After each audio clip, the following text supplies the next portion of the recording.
One of the hardest things that didn't make it into the show was us following some of the Nazis in the Middle East and North Africa. What are they doing in North Africa? Yeah, well, they were aligning with radical Muslim groups. And what do the Nazis and the Muslims have in common? They want to kill Jews. That's right. Everybody's pumped about this. We got a Patreon community. They're the reason I'm here. They're the reason you're here and that I'm able to do this. And so I give them an opportunity to ask questions. Okay. And so this one is from Stephen Casey. In reference to the Hunting Hitler TV series that you did on the History Channel, are there any things that didn't make it into the episodes that are worth knowing? What got cut, if anything, from the series that would help us understand better? Yeah, it's a great question. It's a hard question. About half of what we investigated ended up on the edit room floor. So I'd say we overshot 200% of the investigation that never went into. Yes, it was real, truthful storytelling, but they're also following like this narrative that of a story that they wanted to tell, and the arc of that story was: did Hitler get out? The things that I cared about are around the idea of how did these Nazis get out, and more importantly, how did their ideas get ground and have legs into history moving forward. One of the hardest things that didn't make it into the show was us following some of the Nazis in the Middle East and North Africa. What are they doing in North Africa? Yeah, well, they were aligning with radical Muslim groups. And what do the Nazis and the Muslims have in common? They want to kill Jews. That's right.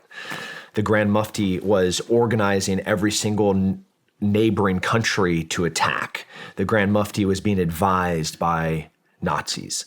And every one of those Muslim-based countries, the Grand Mufti, who is like the religious leader at the time over all of them, he was orchestrating and organizing strategically the connective advisors, which were Nazis that had been smuggled out of Germany and into North Africa, and like anywhere that they could go, that they were welcomed. So like in Argentina, for example, a gigantic Nazi population, huge German settlements that were there. Even in Texas, you still see that down there? Oh yeah. The landowners down in Argentina, like we'd go to these rural, remote areas and you'd walk into a coffee shop and you're like, Buenos dias. And they're like, Guten Morgen. I'm like, all right. I mean, you're in the middle of nowhere, and there's this blonde 60-year-old dude with blue eyes, and he's correcting you speaking Spanish in Argentina because he wants to speak German in his coffee shop. And I mean, it's rooted in there. Going to this fight club as I was trying to find out who owned some of these pieces of property that we're getting on.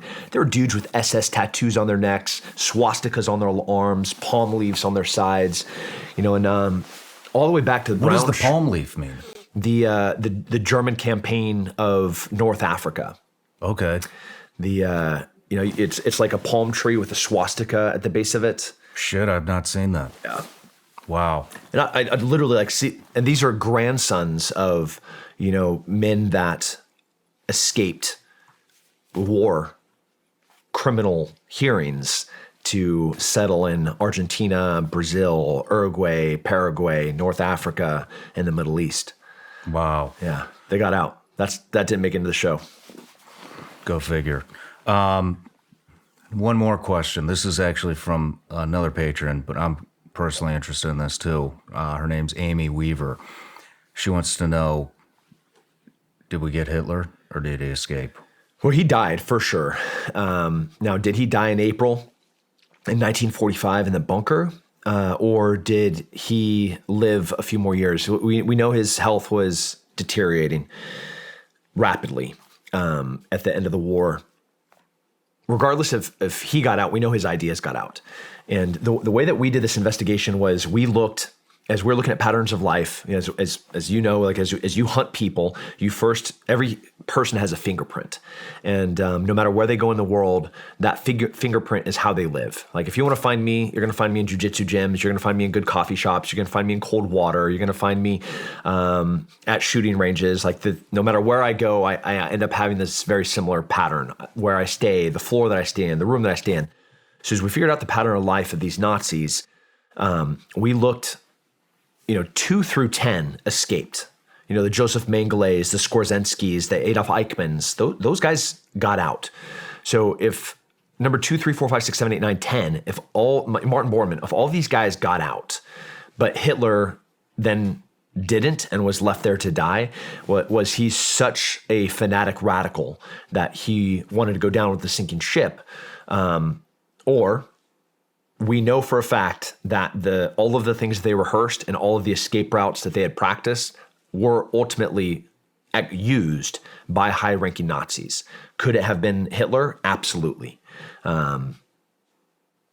Did we find the smoking gun of here is his body, here's his skull, here's the DNA proof? No, we did not.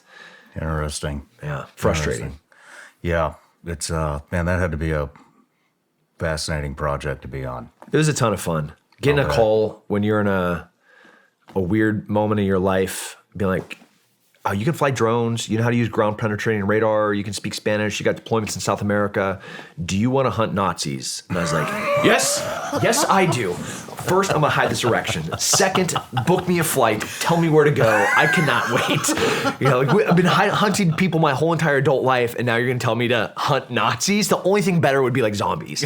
Like this is like a moral-free, no guilt opportunity to hunt people. I'm in. Hey everybody, I'm Shawn Ryan. Click here to subscribe to the Shawn Ryan Show YouTube channel for the hottest and most compelling interviews that you will not see anywhere else. I've also made a playlist of all the previous SRS episodes so they're easy to find. You can find that right here.